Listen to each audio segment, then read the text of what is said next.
Education is the path to a stronger future.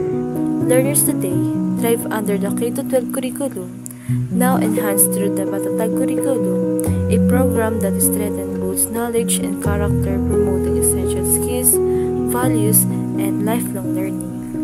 Every lesson is a shared effort from DepEd guidance and school leaders' direction to teacher dedication and unwavering support of parents and the community, all united in shaping the nation's future.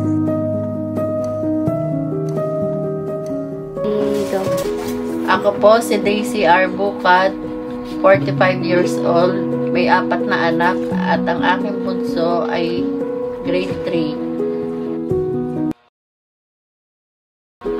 Ang curriculum natin ngayon, nais nilang hindi lang sila magbe-base ang mga bata sa libro, kundi may apply din nila ang kanilang natutunan sa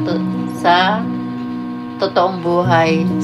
Halimbawa, yung nasa libro sa GMRC, dapat iaral nila sa totoong buhay yung tamang pagrespeto, disiplina, para sa aking anak na grade 3, kapag umuwi siya at nahihirapan siya sa mga subject niya, halimbawa sa isang subject, sa math halimbawa, pag meron siyang hindi naintindihan, pina-follow up ko yung lesson nila nung araw na yon at sinasabi ko sa kanya na kapag meron kang hindi alam at hindi maintindihan, maaari mo namang tanungin si teacher at sasagutin kanya na maayos para maintindihan mo kung anong lesson ninyo. Gayon din, pag ng bahay, ginagabayan ko pa rin siya para mas lalo niyang matutunan yung aralin nila sa eskwelahan.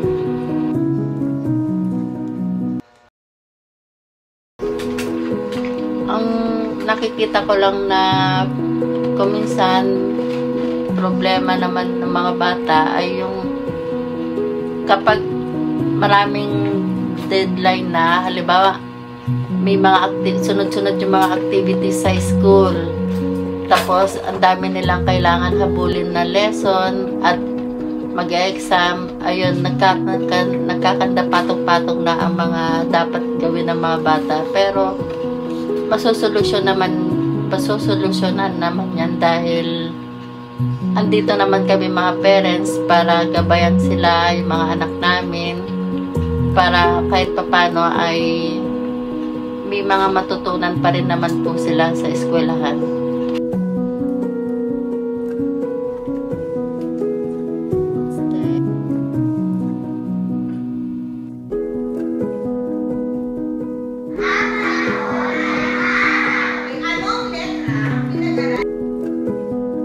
Siya si Teacher Lenny Duba Alamani, 42 years old at 12 years nang nagtuturo sa Bagong Buhay E-Elementary School at kasalukuyang grade leader ng Kinder.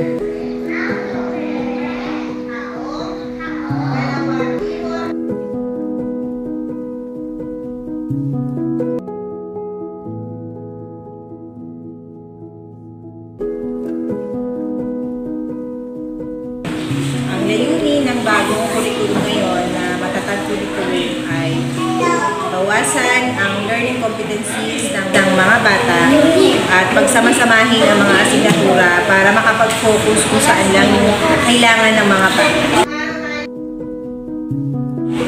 Bilang isang guro, ang tungkulin ko ay makatupad yung curriculum sa mga bata na maayos para at mas epektibo para makita kung ito ba ay nakakatulong sa pagkatuto ng mga bata.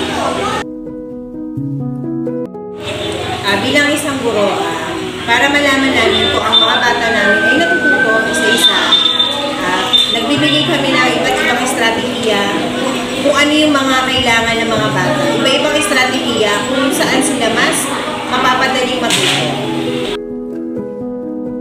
Mahalaga ang komunikasyon, lalo na sa aming mga guro. Ang komunikasyon namin sa mga magulang at sa mga mag-aaral, napakahalaga nito kasi doon nalalaman namin paano kami magtutulungan para yung bata ay matuto hindi lang dito sa paaralan, kundi pati na rin po sa kanilang mga tahanan. Hamon na nakabigla ka sa pagpapakapag siguro sa kakulangan sa mga ibang learning resources or learning materials na yung ibibigay sa mga bata. Kaya talagang mahalaga yung pakikipagtulungan sa bawat isa. Learning is better if the guardian and teacher help each other. Teaching is not just for the teacher, but also for the guardian.